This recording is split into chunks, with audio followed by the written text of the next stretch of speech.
আজকের আমাদের যাত্রা রাইনো কটেজ।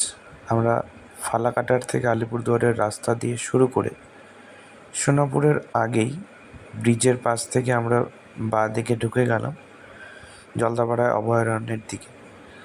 জলদাপাড়া অভয়ারণ্যের মাঝখান দিয়ে অর্থাৎ বুক ছিঁড়েই আমরা চলে যাচ্ছিলাম রাইনো কটেজের কাছাকাছি।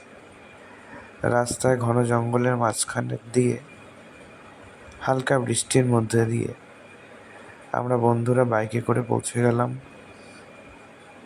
রাইনো কটেজের কাছাকাছি। রাস্তার আশেপাশে প্রচণ্ড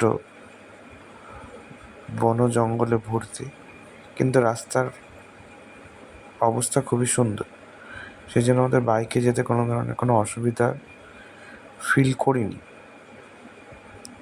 এরপর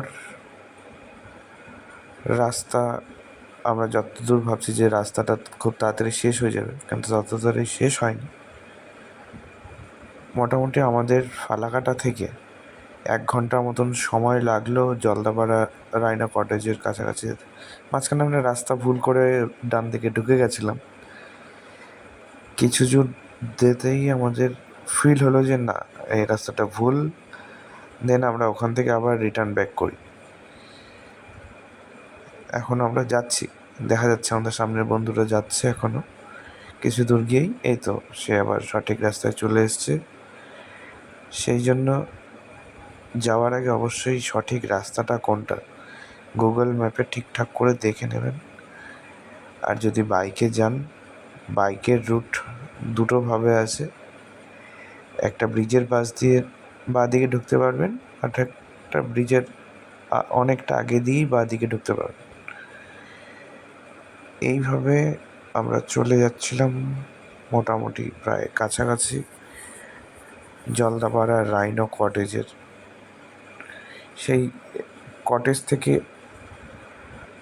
কটেজ বিখ্যাত হওয়ার কারণ কিছুদিন আগে সেখানে অরিজিৎ সিং এসে থেকে গেছিল। সেই দেখা থেকে আমাদের আশা, এই চলে এসেছি আমরা রাইনো কটেজ। ঢুকে গেলাম, সামনেটা অনেকটাই, কিন্তু একটু বৃষ্টি ছিল জন্য কাদা বোঝা যাচ্ছিল। এই আমাদের বন্ধুরা, 10 বছর পর সবার সাথে দেখা হচ্ছে। এটা হচ্ছে ড্রোন ভিউ। আমাদের বন্ধুরা, আমাদের পাশেই নদী, তার পাশেই আমাদের রুম ছিল। জায়গাটা প্রচণ্ড সুন্দর। নদীর পরেই জলদাপাড়া ফরেস্ট, এই পাশে আমরা। দেখে নিন আপনারা, সুন্দর সামনের রুম, তারপরেই আছে ডান দিকে খাওয়ার রুম।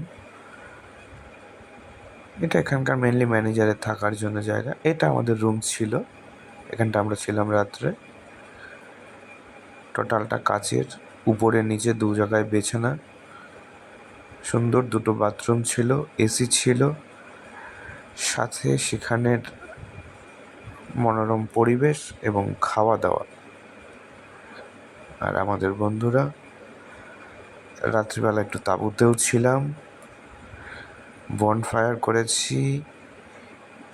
এরপর আমাদের জন্য অপেক্ষা করছিল সেই ভোরবেলা আমরা সেখানে ময়ূরের ডাক শুনতে পেলাম, ময়ূরও দেখতে পেলাম। ময়ূর দেখতে দেখতে আমাদের সকালে চা খাওয়াটা কাটলো। চা খাওয়ার ছবিটা তোলা হয়নি বা ভিডিওটা করা হয়নি, ময়ূর দেখাতে আমরা ব্যস্ত ছিলাম জন্য। আশা করি কোনো বন্ধুর কাছে থাকলে সেটা থেকে আমরা দিয়ে দিতে পারবো। এখান থেকে আপনারা দেখতে পারবেন একটা বাঁধের মতন আছে, বাঁধের থেকে ও পাশে জলদাপাড়া ফরেস্ট, আর এ পাশে আমাদের রাইনো কটেজ, দুটোই দেখা যায়। দেখা হচ্ছে পরের ভিডিওতে বন্ধুরা। Like, share and subscribe. Tata.